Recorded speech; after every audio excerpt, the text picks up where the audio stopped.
राधा अष्टमी व्रत कथा। राधा माता गोलोक में श्री कृष्ण के साथ रहती थीं। एक दफ़ा कृष्ण भगवान को गोलोक में राधा रानी कहीं नज़र नहीं आईं। कुछ देर बाद कन्हैया अपनी सखी विराजा के साथ घूमने चले गए। यह बात जब राधा रानी को मालूम हुई तो उन्हें गुस्सा आया और वो सीधे कन्हैया के पास पहुँचीं। वहाँ पहुँचकर उन्होंने श्री कृष्ण को काफ़ी भला बुरा कहा। राधा रानी का यह रवैया भगवान श्री कृष्ण के प्यारे मित्र श्री दामा को बिल्कुल अच्छा नहीं लगा। श्री दामा ने उसी वक्त बिना कुछ सोचे समझे राधा रानी को पृथ्वी पर जन्म लेने का श्राप दे दिया। राधा को इतने गुस्से में देखकर कृष्ण भगवान की सखी विराजा भी नदी के रूप में वहाँ से चली गई। राधा ने श्री दामा से श्राप पाने के बाद उन्हें राक्षस कुल में पैदा होने का श्राप दिया। राधा जी द्वारा दिए गए श्राप की वजह से ही श्री दामा का जन्म शंखचूड़ दानव के रूप में हुआ।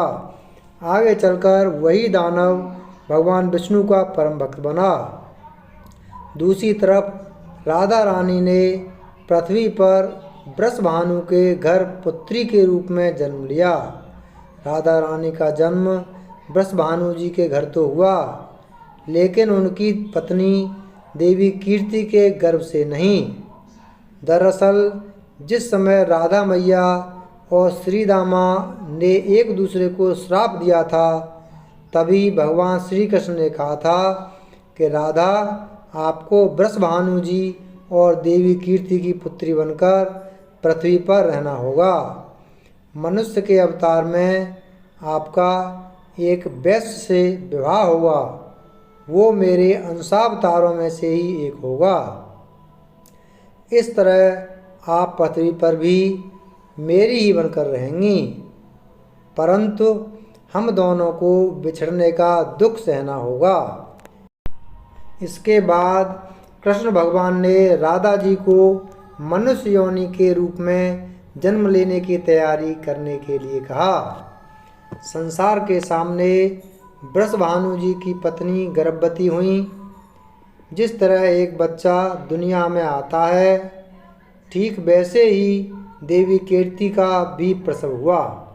लेकिन असल में राधा माता का जन्म देवी कीर्ति के गर्भ से नहीं हुआ था। भगवान की माया से उनके गर्भ में वायु भर गई थी। देवी कीर्ति ने उसी वायु को जन्म दिया। इस दौरान उन्हें प्रसव पीड़ा हो रही थी और वहाँ राधा माता के रूप में एक प्यारी सी कन्या ने जन्म लिया। भाद्र मास के शुक्ल पक्ष की अष्टमी के दिन राधा मैया का धरती पर जन्म हुआ था। तभी से हर साल इस दिन को राधा अष्टमी के रूप में मनाया जाता है।